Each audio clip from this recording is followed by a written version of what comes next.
Well, no doubt your car has a maintenance schedule, but how well should you keep up with that? What's really important in terms of keeping it running and making sure you're not going to pay a lot down the line? Brian Bowersock is here again, the Auto Man, and that's what we're talking about this morning. Absolutely. Important things to be talking about for sure when it comes to your vehicle and your pocketbook. So what is most important to you? Because you do, in the manual, it says what you need to do at so many miles. Sometimes the light comes on and tells you this is time for whatever inspection. Should you just be right on top of all that stuff, or is can some stuff slide? Well, and to start with, the most important thing is that you take your vehicle to somebody that you trust that's qualified to service it properly. Right. Because they can advise you along the way. And we also put things in different categories. One is it a safety issue, such as brakes that are coming metal to metal? That's a safety for you or your family member, which becomes important. Number two, can it harm the car? So something like a timing belt that's failing or a hose that's going to blow that can cost you more in the long run. If the timing belt should break, what kind of thing can happen to your car from something like that? Worst case scenario, bend valves, damage the motor, it becomes extremely expensive, $3,000–$4,000. Destroy the engine. Could. Best case scenario, non-interference motor, you just need a timing belt. Oh, okay. That doesn't happen very often, though. Gotcha.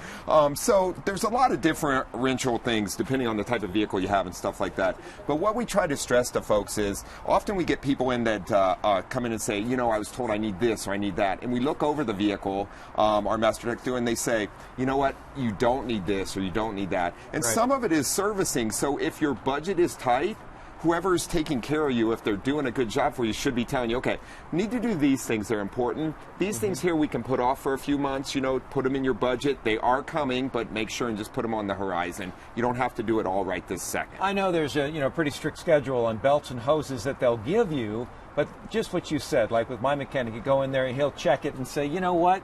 They still are, whatever it is, they're still responsive and... Correct. You know, we use depth gauges on belts to check, see how much wear they are. We actually check hoses, are they crunchy or spongy coming apart? Right. And even though they may be at their time limit, we can often say, yeah, if it's not financially feasible right now, you know what, let's get it 6 months down the road or whatever when it is more. So, working with a quality facility and somebody that actually has your best interest is the best thing. Now, there are some service intervals we do move up. People often say, well, I'm not going to service transmission today because the fluid's not dirty. Well, in certain instances with fluids, we don't want them dirty. We want to keep them on a time and mileage. The reason why is it keeps everything clean inside. It prevents larger failures and more expensive repairs. That's a good point. In some cases, don't wait until it gets to the point of, oh yeah, this is damaged, replace it now. When it's broke, we say. Exactly. So we don't want that. So we try to service it and keep it in good working order prior Brian, it's been a pleasure to talk to you. Been a pleasure all these years. And I know you're continuing the program over at the new CW over at 8. I look forward to continuing over there at the new CW. So in the meantime, you can check out theautomantv.com for all the segments that we've done over the past 11 years. You can keep saving people money with their cars. Keep trying. Sounds great. All right. Thanks, Great talking to you, Brian. Are we going to just...